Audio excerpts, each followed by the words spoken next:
Alright mga ka-tracker, welcome sa ating YouTube channel vlog. For this video, ipakita ko lang sa inyo itong dumating dito sa Yarda. Ayan, may plaka na nakarehistro. 2 unit to na ipapakita ko. Baka magustuhan nyo. Sa mga naghahanap po ng ganitong unit, Isuzu Elf NKR 6-wheeler 10 feet yung haba. Meron kami dito. Itong isang unit, ayan, maganda. Ito NKR flat low yung gulong, hindi siya same tires. Ito yung chassis, ayan, gulong sa likod. Yung ano nito, naka torsion type suspension yung harapan. Tapos ito naman yung loob niya, converted na to dahil kinonvert na namin sa Subic bago binaba dito sa Yarda, at may rehistro na. Brand new dashboard, 5-speed manual transmission. Tapos corrugated aluminum close band 10 feet. Ayan po yung itsura nyo. Ayan.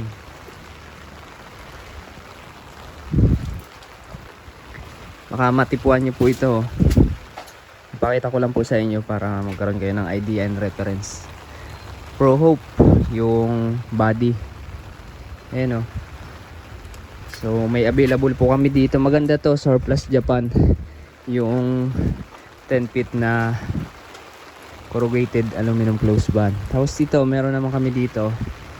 Ito same tires. Yung gulong 5 stud. Tapos naka disc brake yung harapan. Torsion type suspension naman. Ayan. Yung harap. And then new face. Ayan po, new face. Elf. Ayan, yung malaki na yung kanyang headlight.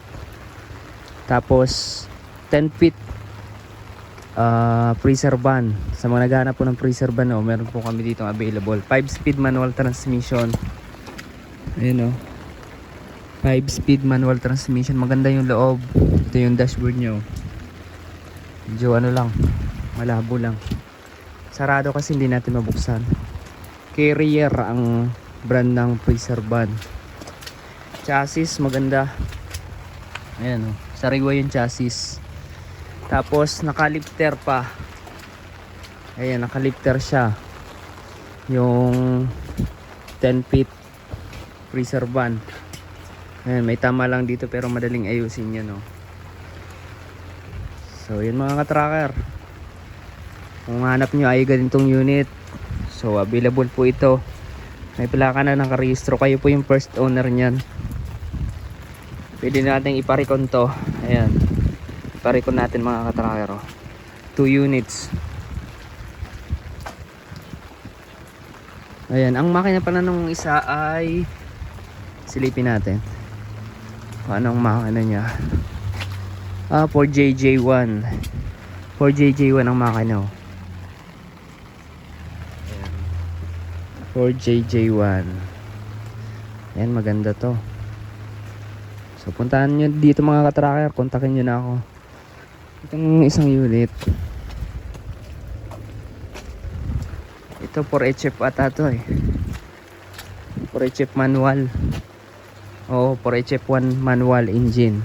Kung gusto nyo ng manual, ito. Kung gusto nyo ng electronic type engine, modelo yun So yun mga ka-tracker, kung nagustuhan nyo ito, paki-like, share, and mag-subscribe na. Maraming salamat. God bless. Bye bye.